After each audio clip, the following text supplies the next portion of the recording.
On this podcast, our teen hosts discuss real life with real people.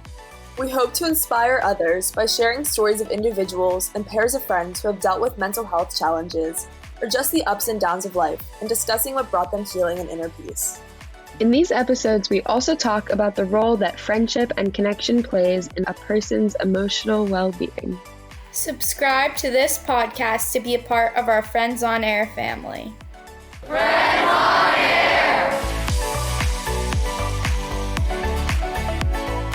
And welcome to episode, I'm pretty sure this is 9 or 10 of season 2. We're so excited to be here.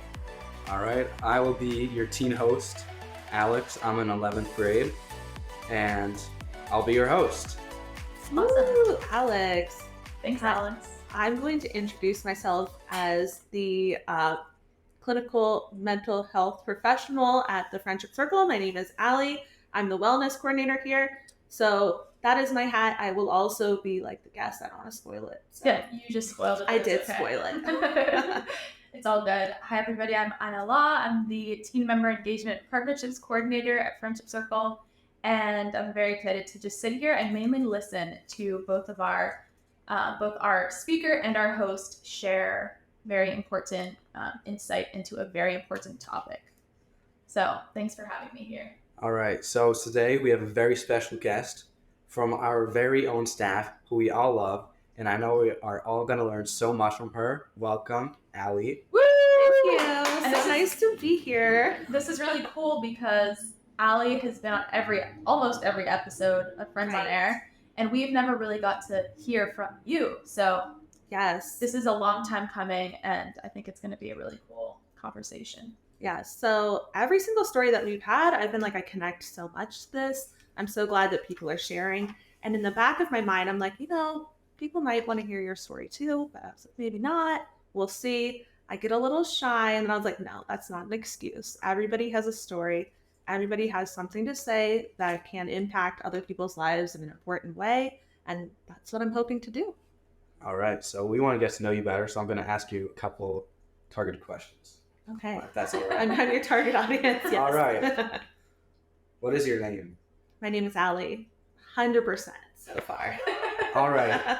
Is that short for Alex or Allison or what? That is short for Allison. And we were actually talking earlier that Alex's nickname is Allie. So this is a double Allie. Double Allie. That's right. If it's confusing, you can call me Allison throughout this recording. That'll throw me off. I know that would be really formal, but I'll try to adjust. Yeah. Where are you from? So I am originally from Fort Myers area, Pine Island, Florida. I was born in Atlanta, Georgia, and I moved here in 2009. So I think I'm an honorary Pittsburgher by now. I've been here like probably around 2 years longer than you, but that's all right. Mm-hmm. It's all right. We already discussed what you do, but if you'd like to go more in depth, you're more than welcome to. No problem. So I have worked at the Friendship Circle for November will be around 2 years, which sounds wild to say. Like the time has really flown by and a lot of important things have happened at the Friendship Circle and in my life personally, but I've been blessed like during that time to work with the teens, and I'm switching over and I'm starting to work on wellness events and activities with our young adult population. So that's my newest gig at the Friendship Circle. Wait, can we pause for a second and congratulate you? Oh, sure. Because for those of you, those trusty Friends on Air followers who have been watching us now for over a year and a half, I think we've been doing this. We've been able to like talk and witness your pregnancy, and then you were mysteriously gone, and now you're back, and it's so exciting. And so congratulations, Allie, on your beautiful daughter. I think like Rivki was talking to me about a lot of like, go right into this, like cosmic timing and how things just sometimes they seem to align, and it's really neat to see how if you're living your life in a way that like you want to, just the universe, everything, it's really cool to see how things align if you're paying attention. But my little girl, her birthday, her 6th month was yesterday. We went in for her 6-month appointment today, and then I got to come back to the Friendship Circle. And like it really, to be here feels like a full circle like moment for me. So That's so sweet. And Alex, you met the baby, right? Yeah. We both had the privilege of meeting her, and she's just the sweetest, cutest child. she is. I mean, she was yelling at doctors today for giving her shots, but yes. Okay, sorry, we can get back to Yeah, but thank you so much. So, in one sentence, what are you here to talk about today? So I always love this part because whenever we ask people to do one sentence, I don't think anybody has ever actually done one sentence. So let me see if I can really do one sentence. That's true, you're right. I'm here to talk about depressive episodes, depressive symptoms, and how I've personally experienced them, and how, as a mental health professional, having this background and this knowledge has been helpful to me, and hopefully it can be helpful to other people, period. Yes. That was about 2 sentences, but I'll let it stay. It was a really long set. It was a comma and yeah. And also this month is this month is it's National Depression Awareness Month as well. So it falls in really well. We thought it was timely to discuss this. We know that a lot of people at some time or another are going to have at least a depressive episode, something that they're going through. So we think that this topic is going to relate strongly to a lot of our listeners. All right, so we're going to start off on a couple of upbeat notes. So I'm going to ask you a couple of speed questions. Okay. Winter or summer? Oh my goodness. Is there no follow-up? I was going to say. I was like, no.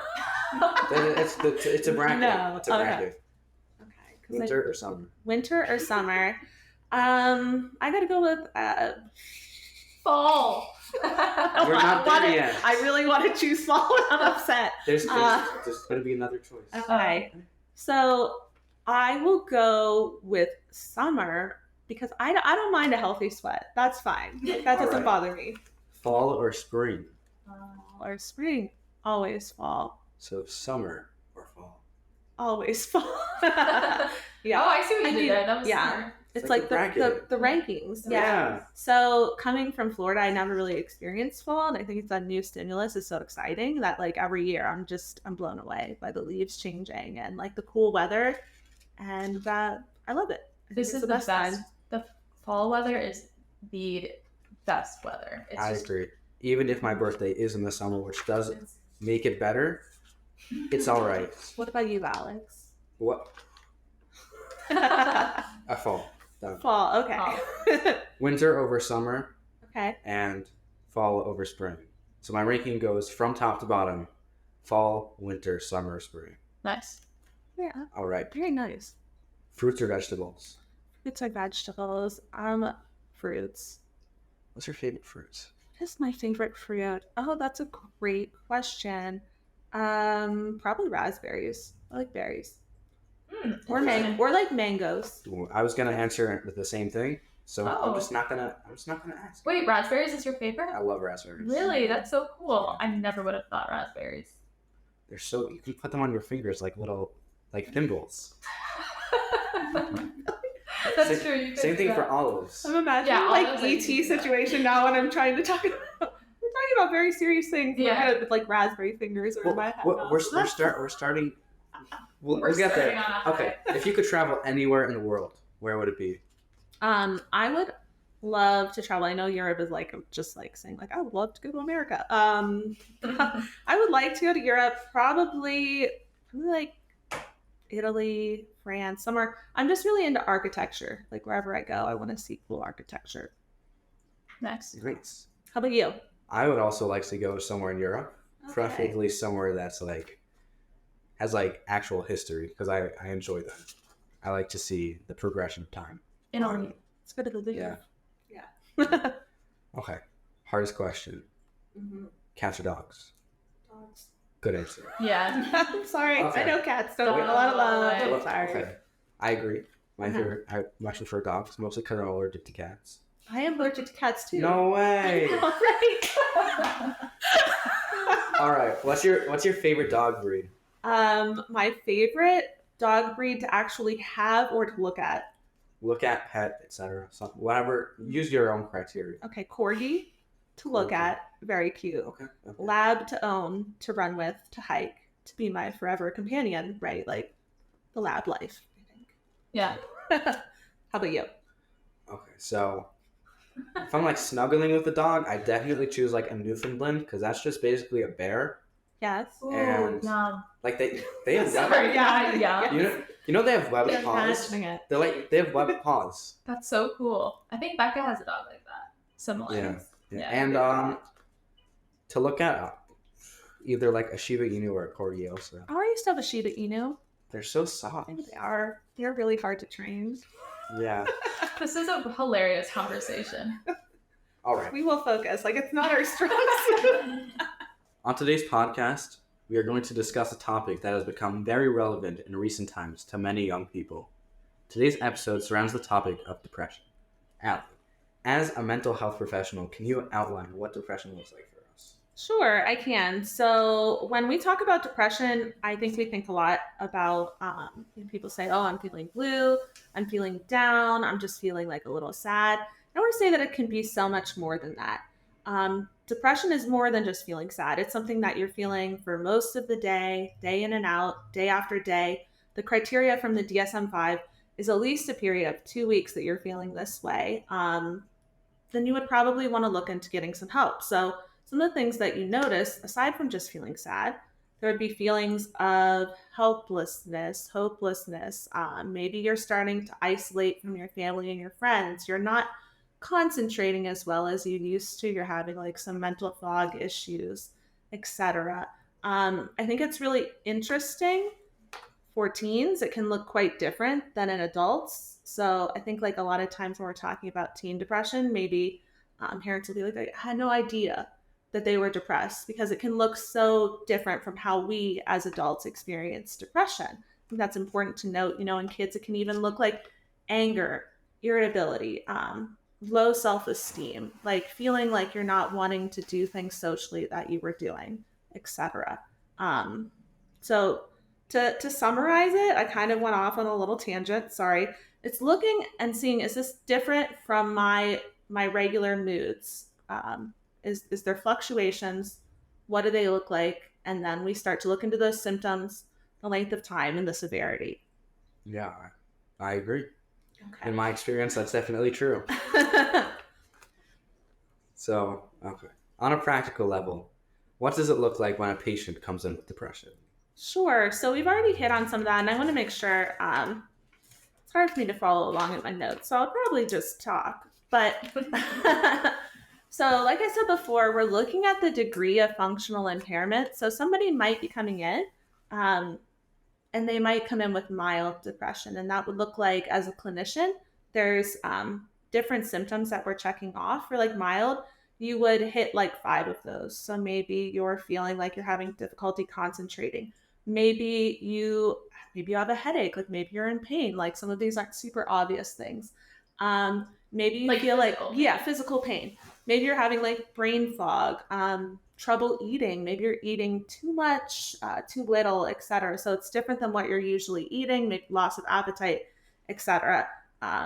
Moderate is you're hitting that qualifier of 5, but this is more when we're going into like a clinician's kind of like their best opinion on what's going on, their professional opinion, and then there's severe. So we're finding those functionings are being impacted severely. Anything symptoms in excess of 5. So some of the ones we mentioned before, definitely important. But one of the things that I want to say for like teens with depression, like when you're coming in feeling like worthless or like guilty about things, like inappropriately guilty.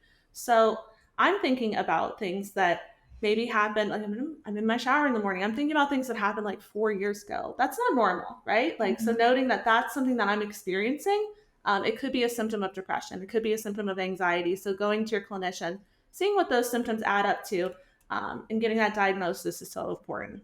What was the question? No, it's good. You're hitting all those points. Okay. Wait, can I ask?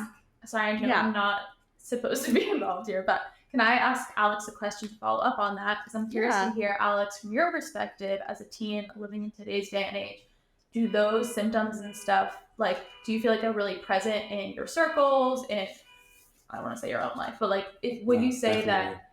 that like rings true? For sure.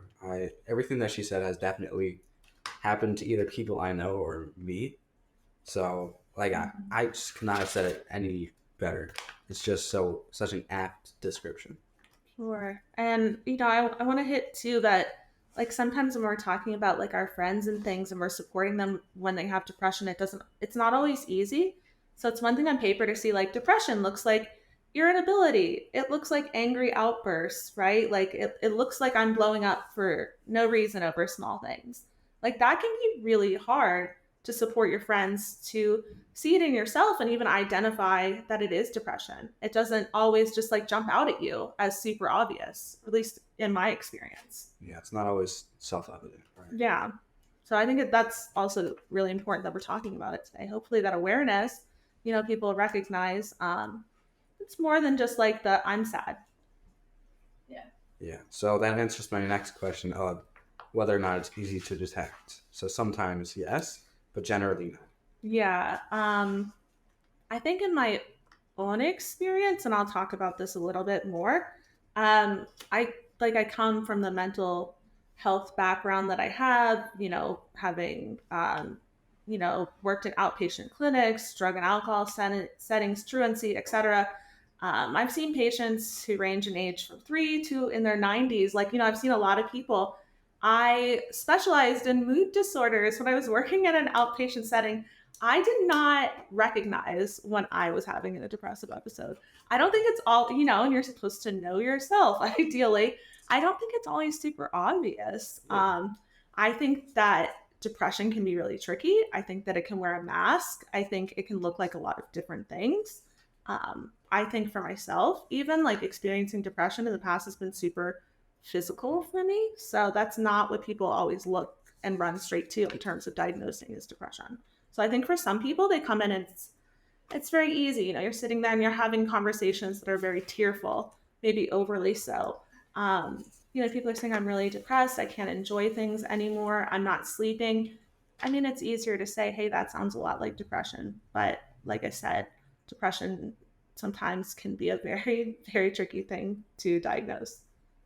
Yeah. It's like what you said about not being able to really accept it yourself, like see it without somebody else pointing it out. Mm-hmm. It's kind of like proofreading an essay that you wrote. You don't really see the mistakes. You just see it like, oh, that's normal. Right. But somebody else just like points it out. It just becomes so obvious. You're like, oh, yeah, that is incredibly true, Alex. That's very insightful. Thank you. Good example. Absolutely. So lead us through your journey. When did depression or negative mental health in general begin to impact you? Okay. And this, you know what? Phew. Okay. So I just want to like a little background information. I think this is so important to note. Like growing up, very like, people might relate to this, very high achieving, honors classes, tend to be perfectionistic, right? Like I was taking like a math class and I got like a 98. I was like, okay, how can I raise that to 100 though, right? Like that's just where my mind was typically at. Doing a couple of sports, involved in like my youth group, stuff like that. Like I always stayed busy. And my mom would tell me, growing up, you're such a happy child. And that was like almost like a confusing statement that she would say to me because she's like, it doesn't, like a depressive episode. What? Like you're happy? Like what? And it was hard for me to wrap my head around the fact that probably that I needed help or there were signs before it got to a point where I definitely needed help, because just that high functioning nature in me was that like I wanted to mask the depressive symptoms. I wanted to be okay. And if I could show up for work or if I could show up for school, then there wasn't a problem. So like go back to my first episode. I want to say I was 19 years old, living in Florida. My parents were out of state at this time and I was going to school and I was living with some of my roommates and pretty much on my own other than my friends. I just noticed like that I was just sleeping in and like I was missing work. And normally I'm a big, like, I'm the best person at work, right? I was working as a barista. I would just not go to my morning shifts. And I remember waking up and thinking like, if I go to sleep and I miss it, then then I'm not responsible. Then like, I don't even know how to explain it. You just missed your alarm. Right. So I was doing these things. and it was very out of character. Of course, I felt horribly guilty. Like I felt like I was the worst employee in the world, etc. I was kind of hoping that they would fire me so that like I wouldn't have to quit and say I'm having problems. Like I just wanted them to do it for me, if that makes sense. And so this was going on. The only thing I managed to do was like get to a couple of my art classes at college because I felt like when I was doing art, at least I was still doing a really good job. Like it was like an easy A, you know, I'm good at art. It was something that I still could keep up with. Like my art was like what I was holding on to as like, okay, like you're doing a good job with this. I was still hanging out with my friends and stuff at this time. I hadn't like started isolating in that way. But I do remember like isolating from my mom and my family because I was just not hungry. I was losing a lot of weight. I didn't want them to see this like situation and be worried about me, which note for all teenagers, not talking to your mom makes them worried. So like, but it didn't make sense to me at the time in my brain. I was like, I'll just avoid everyone and then they'll know I'm okay, which depression makes you isolate. So I was doing that. And then at one point I finally opened up to a friend. I said, I think I'm depressed. Like I didn't have everybody was like, oh, you're just a struggling artist. It's okay. But I was like, no, I think something's wrong. Like I'm not sleeping. Everything's kind of, at this time I'm hitting all these criteria that I didn't know about because I had no knowledge in it. Not like the Teen Wellness Committee that has a lot of knowledge, thankfully. They're so cool. They're so miles above where like I was at their age. But anyways, I talked to him about it and he said, oh, I don't think I can be your friend anymore. I had depression in the past and I don't want to get it again. And I was like, oh, okay. Like, but this hurt. Like, this was really so this first episode, like this taught me, well, first of all, spoiler, you cannot catch depression, guys. But it taught me again and kind of reinforced that like holding it in was what you needed to do. So I would say at this point, this depressive episode, this was probably about as bad as it got in terms of not having connections to family, not having a lot of connections to friends, not having that background, any background pretty much in mental health. So that was my first episode. How are we holding and how are we feeling? That was a lot. Yeah. That was a lot. There's something that you said when you talk about connection, it's really interesting because I feel like we always come down to this, which is how large of a role connection plays in general when it comes to like mental health, your mental state of being, I guess, of how you can heal. Like so much of our lives rely on connections. Fundamentally. Yes. So sometimes it's not even, I think we'll probably get into like the way that you found healing and I don't know, maybe we'll talk about therapy, medication. There are obviously many practical hands-on tools that you can, or steps you can take to gain a better mental state. And on top of that, I think it's really cool to note how big of an impact strong, healthy connections can play in that healing journey too. I know we've talked about it before, but it always blows me away, and it's worth mentioning again, this fact that I learned in grad school. For anxiety and depression, mild to moderate, like talking to a friend or family member is just as effective as a therapist. And not that I'm not anti-therapist, I'm pro-connection. Like if you can have these connections with people, and if you can be that connection for somebody, amazing. Like you don't have to have all the knowledge in the world of mental health. Like you don't have to be a professional. You just have to be there. And I think that's so powerful. Yeah. So that's the positive lesson from this first episode. That's a solid takeaway. For sure. Yeah. So I have 2 more episodes that I want to hit on, only because I feel like they're important in terms of learning. But I'm wondering like if there's any questions you had about that or anything. Yeah. Around when did you start to seek help or support?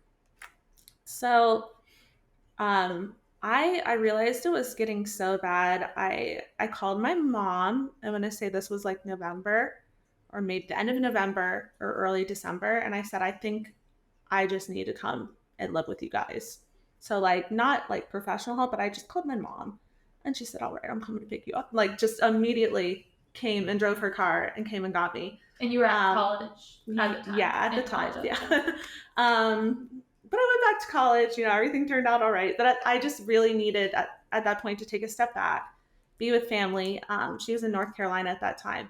And I remember just, it's beautiful, like area, just wooded, perfect for like walking, and it was snowing, things like that. And I just was reading East of Eden, I think at the time, just like reading a book that I really enjoyed and trying to get back to just being with people again in like a supportive way. And I think from there, that's when my life began to change. Okay, so would you like us to touch on your other episodes? Yeah, sure. So the next one I had, and I think this is important to note because I feel like it was brought on more by environmental factors, which can happen to anybody. I know sometimes people say, I don't have any mental health issues. I don't have to worry about it. I think it's important to note all of us can be vulnerable at any time. So 2016 into 2017, my father-in-law passed, and he was somebody that was really important to me. He passed of cancer, and then at that time, I connected through a family member. I was being severely bullied by this girl, but I felt like there was like no way out of it. It was horrible. It was one of the worst times of my life, and these things just like it really led to another episode. However, I didn't know it was an episode, so I'll give you an example. And it was like super physical. In 2015, I ran the Pittsburgh Marathon. By 2016, in this depressive episode, I cried walking up the flight of stairs to my apartment, 3 flights, because it hurt that much, like in my body, to walk. Oh, wow. So I spent like a lot of that time on the couch, not just because I was like, I'm very sad, but I was like, I'm in so much pain. I don't know what's going on.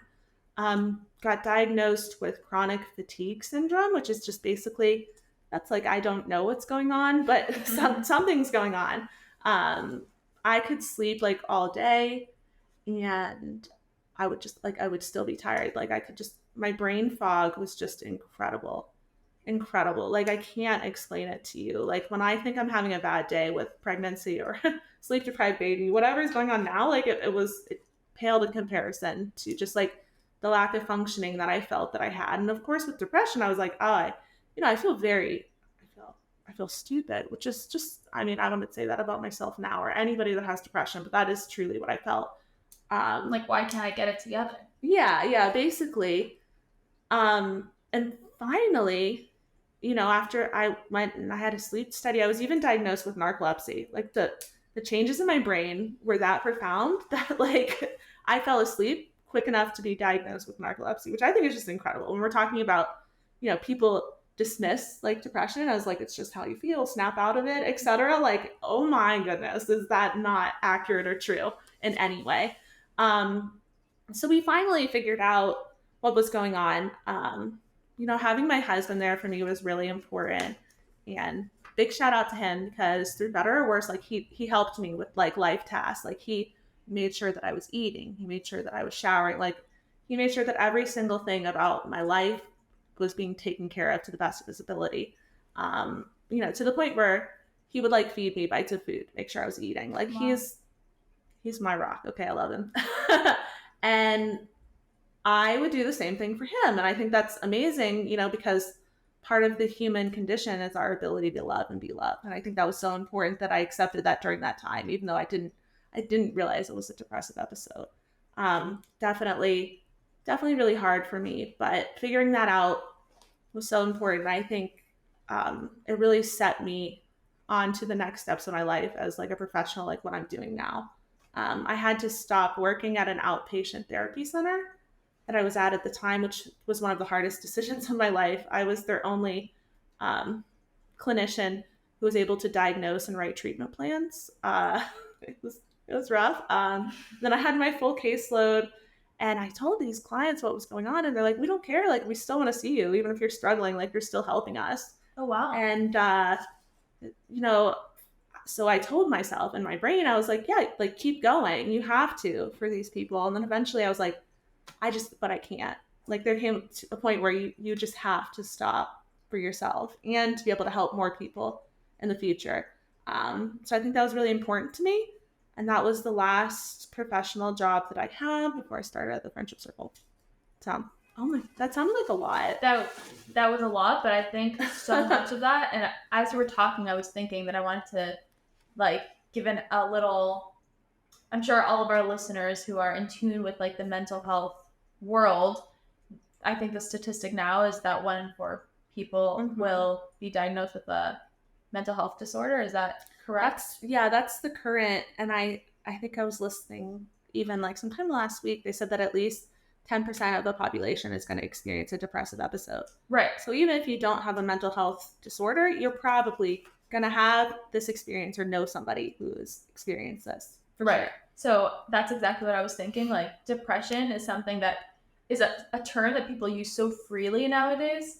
Like, oh, I'm depressed, or oh, like, I think there are positives and negatives to that. Some people misuse the term, and maybe you could speak to that a little bit. I don't know if you being somebody who lives with depression, if you are extra passionate about using the language properly. I know I've been kind of passionate about that in the past. But I just wanted to say that like it's so important to hear this story, because although we use depression we use the language so commonly, is that a word? Yeah. It's really it's something that's really like affecting people's lives in major ways. So just to validate to anybody that's out there and listening and relates to what you're saying. Well, I guess what I'm saying is that I think so many people will relate and do relate to parts of your story. So Thank you for like sharing, the details, even if they're like heavier or harder. Yeah, no problem. And I hope like lesson from each episode. Okay, the second depressive episode. I hope that people can take away, if people rely on you and you feel like I don't have time to get mental health treatment for myself because, I'm working full time or I'm involved in family life, social stuff, whatever, like exact opposite. You can't take care of other people unless you take care of yourself. And there's nothing wrong with stopping and getting help. Yeah. I completely agree. So how does your mental health and these diagnoses in particular affect your daily life? Okay, so I would say always it affects me. I haven't had a mood episode in four plus years. So that's amazing. Per my last episode, which I can probably go through and tell you when we're talking about like what I learned. My last episode, I learned a lot of things, and it helped me, and I think it got me to this point when that last episode ended. Like I'm here. So in 2019, we'll just go over the last one before my period of wellness, which I'm looking forward to talking to you guys about too. In 2019, so I knew what was happening at that point. I had been on medication before to stabilize my moods. I kind of saw that things were happening and it wasn't okay. So I went to a psychiatrist. I was put on medication, and I also saw a therapist. She's really amazing. So I had to go through 2 therapists before I got to one that I was comfortable talking to, which I also, side note, you should always find somebody that fits the goals that you have for therapy and that flows with you and has good rapport. It's so important. But I finally started talking to this therapist that I was comfortable opening up about some of my past episodes. We went from a perspective, okay, so now what can be learned? And when you're in this episode and you're not feeling like yourself, how are you like maintaining? What things are you going to do for yourself? I call it like telling on myself. Even if I don't want to, I tell my family and friends right away when I am having like issues. I'm like, hey, I'm feeling really irritable today. That's probably why I yelled at you over like a candy bar. Sorry, and it's not always super fun to tell people that, because sometimes I feel like they're very hyper vigilant, but I'd rather have it be that way and have them be wrong and be supporting me and looking out so that these symptoms can be caught before it becomes a bigger issue, like before like my mild episode becomes very severe. So I learned that about myself, that I have to communicate, and that I wasn't shutting people out this time. That was so important for me. This time I was trying to connect with at least one person a day, even if it was just a text message. I didn't have a job at this point, so I was going to coffee stores and being around people. Super helpful. Bring a book. Like, you don't have to talk to anybody, but it's a human condition to want to be with people. It's natural. I would hang out with my family and friends. And my real rock, other than my husband during this time, was my best friend and sister-in-law. So I would talk to her about some of the things that I had been experiencing. I have in my family like some OCD tendencies, like perseveration too, which can make the negative thoughts from depression really tough because they kind of get stuck in your brain. So I would tell her like when this stuff was happening, like I would just vocalize it, and she would just go for a walk with me. We'd get to talk about it, and then she would talk about something else and kind of take my mind off of it for a little bit. So letting my family know what's going on is so important. But like, remember way back then, I told you 19 years old, when I told somebody like what was going on and they basically ended the friendship, I always have this like fear that that's going to happen again. And I remember one thing in particular, we're walking around the mall and I was talking to her and I said, so how does it like make you feel that I just told you all of that? And she says, well, I feel like a little uncomfortable because I feel like I'm not a professional and I don't know what to say. I said, well, thank you for telling me. I was like, first of all, I want you to know like you're doing everything perfect. Like just being here with me is enough. That's all I need from you. She's like, well, you can tell me anything. Like I love you so much. And like, aww, that was it. That's like, again, really that like helped me to see that I've been struggling for years and years and years. And my family and friends know who I am at the core of who I am. And they know, and just being a human, you're worthy of love.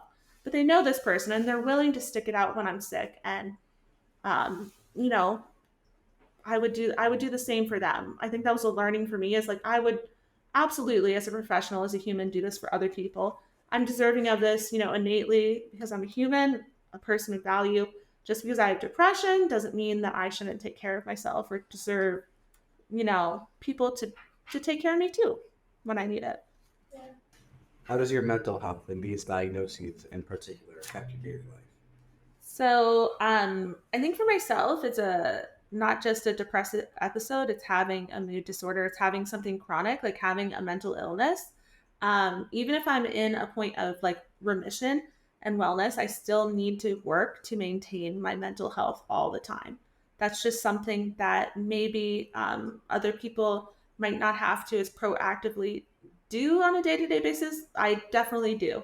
And I know that part. Like I need to make sure that I'm eating pretty healthfully, which can be hard. Some people say, well, why don't you want to eat this certain thing or that certain thing? And I have to say, well, it's what I need to do to maintain my mental health. Also doing some kind of movement every day is like, for me, it's so important. It doesn't have to look like really intense exercise. It just means I have to go for a walk. Like I have to get out. I have to move my body. I have to take medication.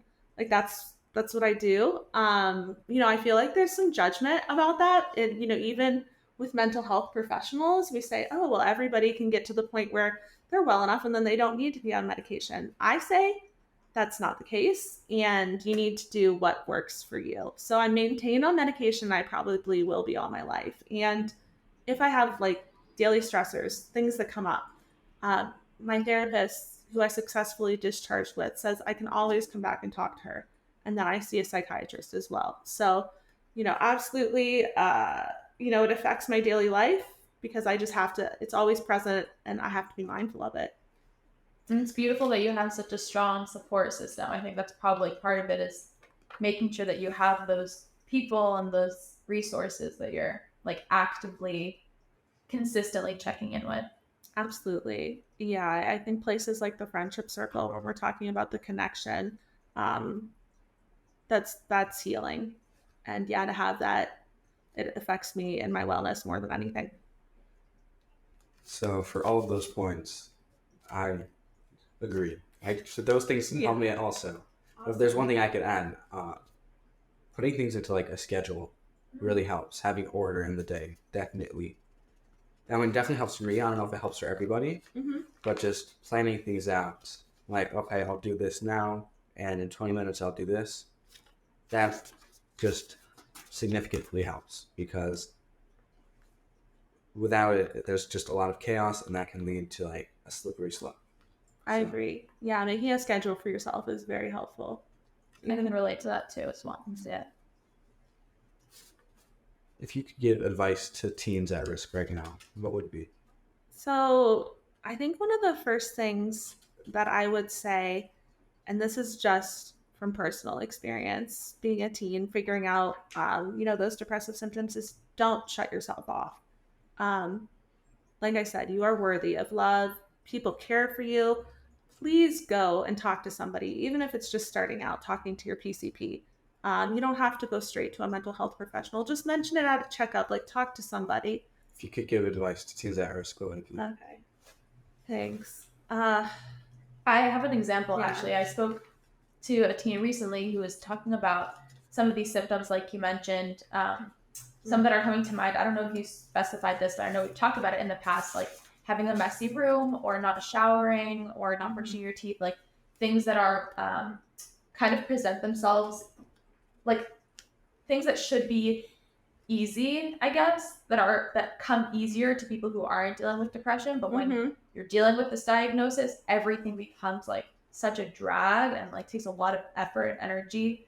So I guess that's an example. Like, what kind of practical steps should somebody take in that case? Sure. So I'd say start with what I would call easy obtainable behavioral goals. So for you, if walking 30 minutes sounds completely impossible, you remember my story, marathon versus up the steps, do what you can do. If it's too hard to take a shower, like maybe use some baby wipes, like do whatever your obtainable thing is.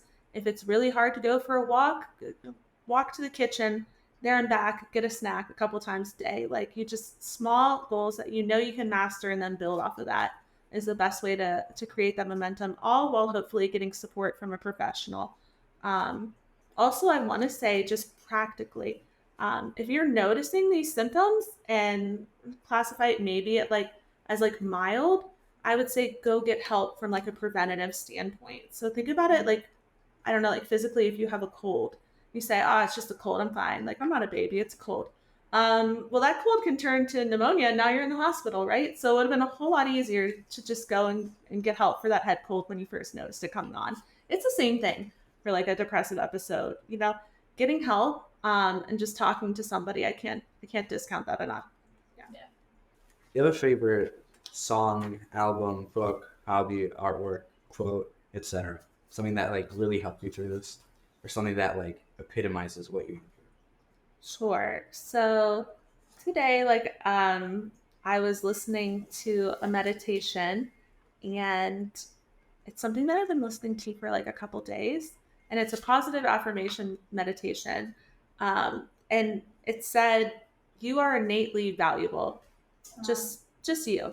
Like, you are valuable. You're connected to everybody, and you have the capacity to love and be loved. So just you." So I want you to know, if you're listening right now, like, you are valuable, you matter. That's why we're here at Friends on Air, to talk about mental health and make people realize like that their individual stories matter, and that hopefully you've inspired some people, right, Alex? Yeah, could say that you are enough. You are enough. In fact, we have merch that says you are enough. And take it one day at a time. So for people who are listening and not viewing, no, our merchandise is amazing.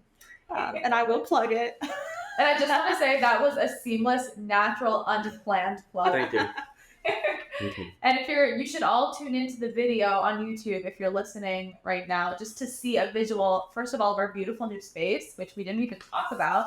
But we're in this really, really nice, cozy area. We have a little fireplace going, and Alex is modeling one of our sweatshirts, and Allie is modeling one of our t-shirts. And go get our merch if you don't have it already. Right. I think that was great. That was great. And then Alex, how about you? What's something that brings you healing and joy? Something that brings me healing and joy.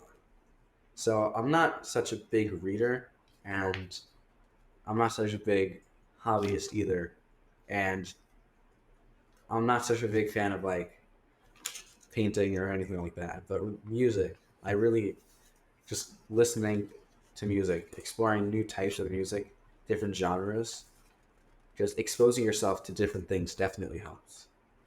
For me, it was like early 2000s hip hop. I thought you were going to say Taylor Swift. That's fine too. Oh, I love Tay Tay. I knew you did. That's why I was like, thought it was kind of. But wait, what's an artist from your 2000s hip hop? Hey Ya by Outkast is like Very nice. really good. It has like songs with really in-depth meanings, mean a lot, and also just covers of different songs. The way that someone can just express those same words in a different way changes the entire meaning of everything. Thank you, Allie. Thank you. For being willing to contribute and share your experiences. In today's episode, we talked about Depression! Exclamation point. Yeah, we talked about depression, my own personal experiences, how with each episode I had it varied in length, severity, my knowledge, and like getting help, how those kind of things truly helped to have lessened the episodes. And I hope that people learned from my experience. And I hope that if they're having any of these beginning symptoms, they will absolutely go and see somebody, get help, just talk to a friend.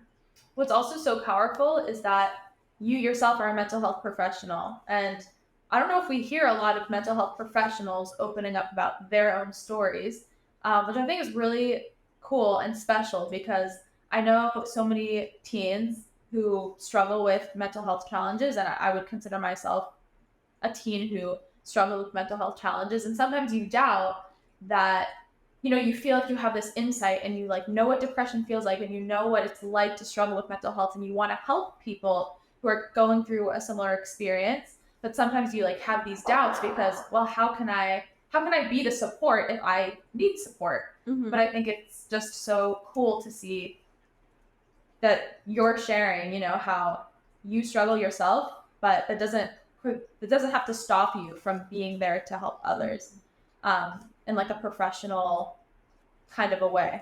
Absolutely. The struggle does not negate the strength. In fact, I think it increases it. So right. Yeah. Absolutely. Thanks, Allie. Thank you. Thank you, guys. If you'd like to hear more stories and episodes like this, subscribe to the podcast. And we just want to wish you well.